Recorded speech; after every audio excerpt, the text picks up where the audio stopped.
कधी आयुष्य इतकं गुंतागुंतीचं होतं की स्वप्न मागे पडतात, दिवस जातात, जबाबदाऱ्या वाढतात आणि मग मन सांगतं आता राहू दे. पण सगळ्यांच्या पार एक स्त्री उभी राहते आणि ती म्हणते होईल, उशीर झाला तरी चालेल पण स्वप्न सोडायचं नाही. ही गोष्ट आहे निसा उन्नीराजन यांची.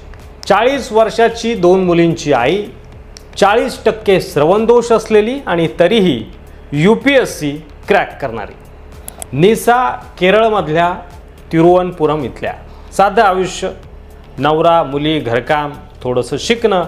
कुणालाही वाटणार नाही की या स्त्रीच्या मनात काहीतरी मोठं ध्येय आहे असं दैनंदिन आयुष्य.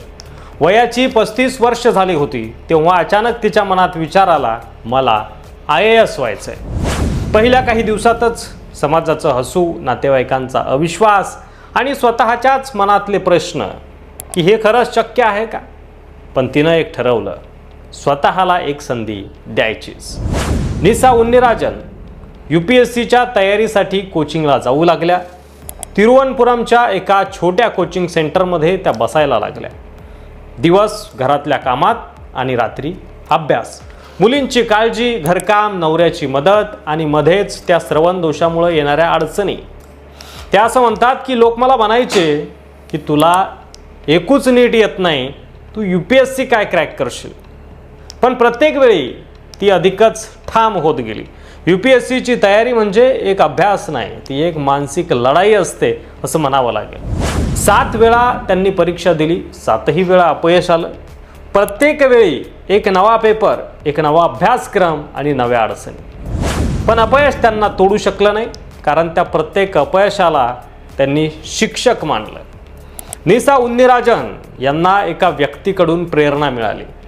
कोट्टायमचे उपजिल्हाधिकारी रणजितही दिव्यांग आहे, पण त्यांनी UPSC पास केली आहे. त्या भेटीनं निसा यांच्या आयुष्यात एक वेगळं वळण आलं. त्यांना असं वाटलं की जर त्यांनी केलंय तर मीही करू शकते. आता अभ्यास अजून ताकदीनं झाला, एकाग्रता वाढली आणि जिद्द अजून ठाम झाली. तिला केवळ IASच व्हायचं होतं, कारण तिला स्वतःच्या लेकींसमोर एक उदाहरण ठेवायचं होतं की आई वयाची असली पण तिचं स्वप्न तिनं जिंकलं. UPSCचा निकाल लागला. निसा उन्नीराजन घरी होत्या, हात थरथरत होते, मनात प्रार्थना होती. रिझल्ट पाहिला आणि 1000वी रँक दिसली. त्या क्षणी नुसतं यश मिळालं नव्हतं, तर 7 वर्षाचा संघर्ष, अपयश आणि घाम सगळं एका अश्रूतून, डोळ्यातून ओघळत आलं. आई वडील रिटायर पोलीस ऑफिसर, त्यांनी मुलीचा अभिमानानं हात धरला. मुलींनी माझी आई IAS झाली हे मोठ्या आवाजात ओरडून सांगितलं.